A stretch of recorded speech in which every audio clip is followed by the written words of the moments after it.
Olá, tudo bem? Você vai recorrer da discursiva da POMIPOG. Eu vou dar umas dicas que são importantes, tá? Nesse vídeo, vou explicar algumas questões, vou falar quem é que deve recorrer, como deve recorrer e o que precisa analisar, tá bom? Por que eu vou fazer isso? Ora, exatamente porque o Sebrasp vai te dar um tempo muito curto para você pensar todas as suas discursivas e você proceder a todos os recursos. Então, eu já vou ditar o que você precisa pensar no primeiro momento. Eu estou aqui, gente, com a P3 aberta, tá? Um trecho dela aqui, né? A prova P3, né? O parecer que veio para todo mundo. Primeiro, quem deve recorrer? Vamos lá? Vamos lá. Então, aqui você tem a situação da pessoa que está dentro das vagas. Então, ó, dentro e a pessoa fora. Ora, quem quase passou vai recorrer, né? Tá desesperado para ver se consegue subir alguma coisa e vale a pena lutar, sem dúvida alguma. E quem está dentro precisa recorrer. Por quê? Porque o Sebrasp provê recursos, tá, gente? Ah, provê de todo mundo, Júnia? Não, não provê de todo mundo, mesmo a pessoa às vezes estando certa, costuma acontecer isso em concurso, porque senão seria assumir erro, às vezes erros graves, assim, né, por parte da banca, é bem complicado isso. Então, ela vai prover alguns recursos, recursos que são mais aderentes à proposta dela, naturalmente ela vai prover. E aí, quem já está dentro costuma muitas vezes ficar relaxado. Não pode relaxar, não. Se você estiver dentro, recorra para se defender. Porque qualquer décimozinho que você consegue ali, né, majorar na sua nota, você já se afastou cada vez mais dos recorrentes que estão tentando entrar, tá certo? Então, muita atenção, tenha muito juízo, porque acontece bastante de pessoas que já estavam dentro, a pessoa comemorou e de repente a pessoa desclassificou, tá? Cuidado, ou ficou mais lá para trás, com uma classificação não tão interessante assim. E as pessoas estão fora. Aqui vai depender do volume de erros e do que você precisa da tua condição financeira. Por exemplo, quem já está quase dentro, claro, a pessoa vai fazer tudo para poder entrar, assim como quem está dentro vai fazer tudo para não sair. Agora, que eu estou muito distante. Você tem todo o direito de recorrer. Todo o direito de recorrer.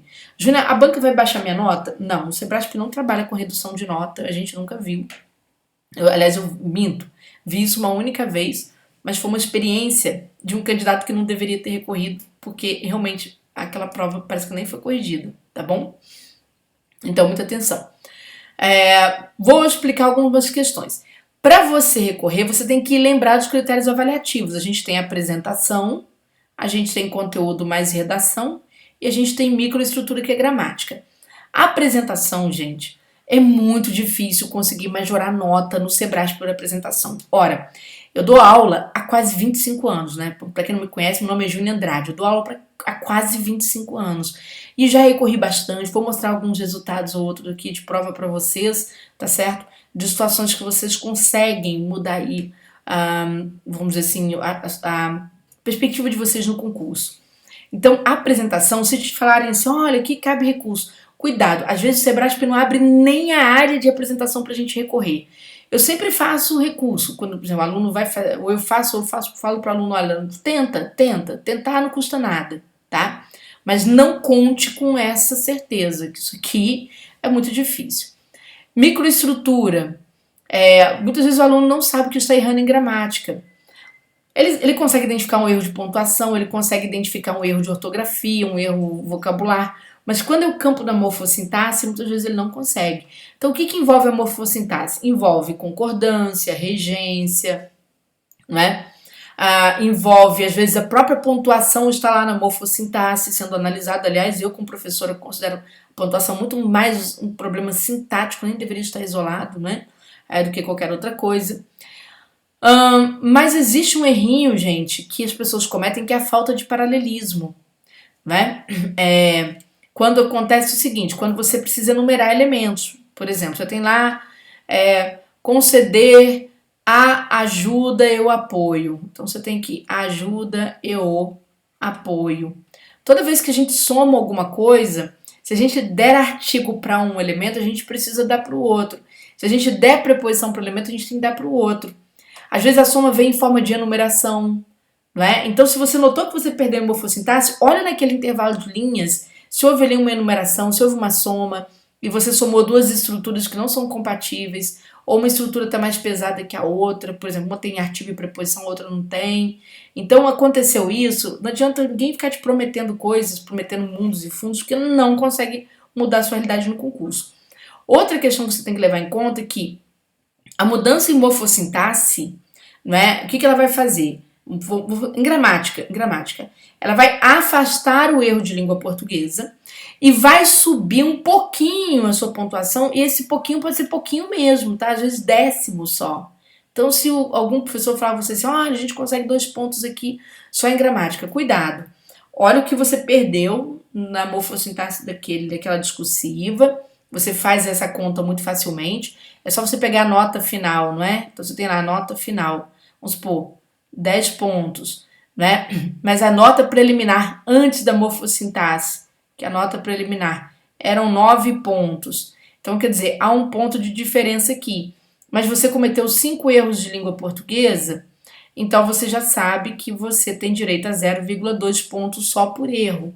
Então, se o examinador fala, olha, tem um errinho aqui de morfossintaxe, examinador não, recorrente, vou conseguir subir um ponto para você. Cuidado, faça as contas. Sebrasp é matemática. Eu sempre ganho um recurso Sebrasp usando muito bem a matemática a meu favor, tá bom? Assim, né, dos meus alunos, naturalmente. Agora, e conteúdo, Júnior, e redação? Como assim, prof? Eu vou explicar o que é isso. Que é importante você entender também. Por exemplo, nós temos aqui o padrão de... Primeiro aqui a questão, tá? A questão. Você vai ver que cada item dessa questão tem um valor. Por exemplo, o primeiro item vale 16 pontos.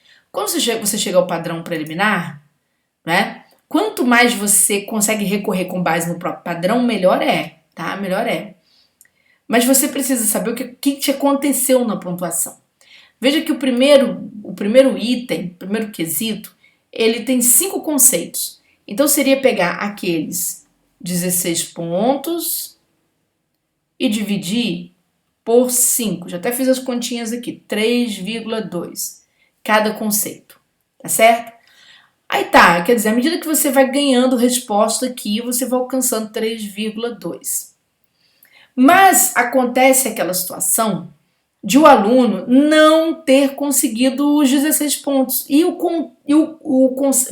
Todos os 5 conceitos foram cobertos. Mas por que ele não conseguiu? Ele só conseguiu, por exemplo, 14,40. Foi o máximo que ele conseguiu tirar. Por que isso aconteceu com ele? Ora, porque a banca pega desses 5 conceitos e multiplica por 2. Então, você tem 16 divididos por 10. Para quê? Para a banca analisar a qualidade da sua redação. Não é só conteúdo, é também qualidade de texto. Ela vai analisar se você foi objetivo, objetiva, se houve precisão temática. Ela vai analisar se houve, por exemplo, se você deu importância à coesão e coerência, porque ela fala isso no edital, né? Primazia da coesão e da coerência, ou seja, usou elementos de coesão. Se não usou, ela tirou o mesmo ponto, tá? Tirou mesmo. E aí você não consegue chegar aos 16 pontos, você fica com 14,40. Portanto, é muito comum às vezes os professores de conhecimento específico falarem assim para você: você acertou tudo, a banca tem que rever essa nota, a gente precisa majorar. Porém, né, você perdeu aqui exatamente um percentual, no caso aqui, né? Você perdeu um décimo por conta da conta que a banca fez para analisar a tua expressão. É difícil, tá? Mas é possível? Sim, é possível. Vamos supor que nesse trecho em que a banca está analisando a qualidade da redação, ela também já puniu você anteriormente em morfossintaxe. Aí o professor de português te ajuda pra caramba. Por quê? Porque ele vai naturalmente fazer as contas e vai negociar com a banca com qual erro ela quer ficar. Se ela quer ficar com erro de morfossintaxe, se ela quer ficar com erro, né, ali de redação, tá certo? Esse 1/6. Então eu costumo ganhar muitos recursos no Sebrasp dessa forma, tá? Então não sei se você entendeu, o caminho é esse. É sempre fazer contas. Você vai pegar, por exemplo, igual isso aqui. São 3 conceitos. Quanto vale esse item? 8,5.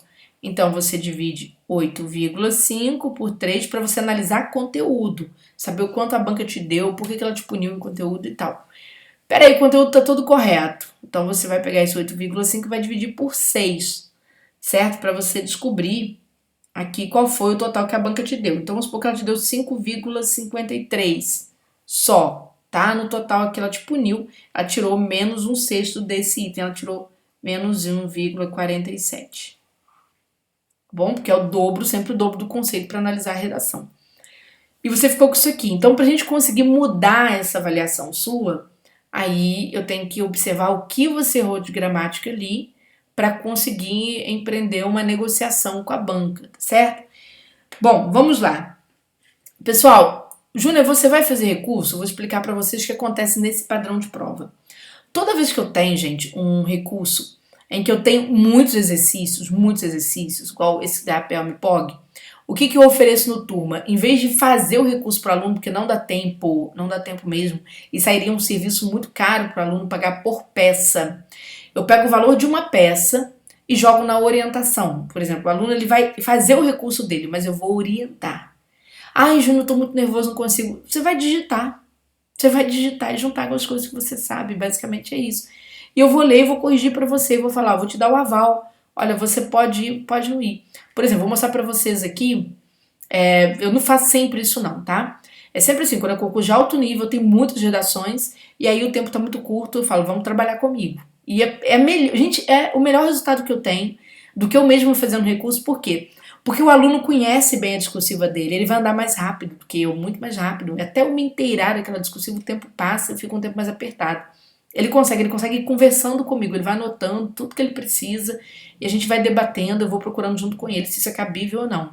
Então, por exemplo, olha só, no concurso da LMG, né, um concurso enorme aqui em Minas Gerais, com cargos para consultoria e tal. Por exemplo, aqui teve um aluno, eu fiz esse tipo de situação, eu orientei para os alunos, então o aluno passou para contar que foi a publicação da terceira etapa com resultados de recursos. E o recurso foi deferido, aquele felizão, ó, nosso recurso foi deferido, maravilha. E mais do que isso, ele foi fundamental para eu manter a terceira posição, ou seja, esse aluno ele foi muito inteligente. Por quê? Foi aquilo que eu falei, está aprovado no concurso, você tem que defender a sua posição. E eu falo, por que foi fundamental para ele? Olha esse e-mail que eu recebi tempos depois. Você quer uma outra aluna me pedindo recurso para outra situação, em que ela ficou em 15º lugar. E aí ela foi só o resultado da discursiva dela naquele concurso e ela achou a nota dela muito baixa. E ela tinha sido minha aluna na LMG, ou seja, ela não foi minha aluna nesse concurso que ela fez, foi minha aluna no concurso anterior. E ela ficou impressionada com alguns recursos que eu consegui subir significativamente as notas, só que não fui eu. Era a mesma oferta de recursos, tá certo? Que os alunos estavam fazendo. Aí você imagina se esse aluno aqui não tivesse recorrido. Ele teria perdido a posição dele. Então o recurso foi deferido, subiu o ponto. Olha, para manter a posição, subiu o ponto e manteve a posição dele. Entendeu o problema? Então é isso, tá, gente? Se quiserem saber, embaixo desse vídeo tem a descrição. Lembrando que a gente tem um número muito limitado de vagas, né? Os alunos do curso simplesmente correm primeiro e já fazem sua garantia, não é? E eu não tenho muita perspectiva de abertura porque o Sebrasp dá um prazo muito curto. A menos que o Sebrasp nos dê, eu tô gravando antes da publicação, um prazo um pouco mais dilatado, tá? Grande abraço a todos vocês, boa sorte!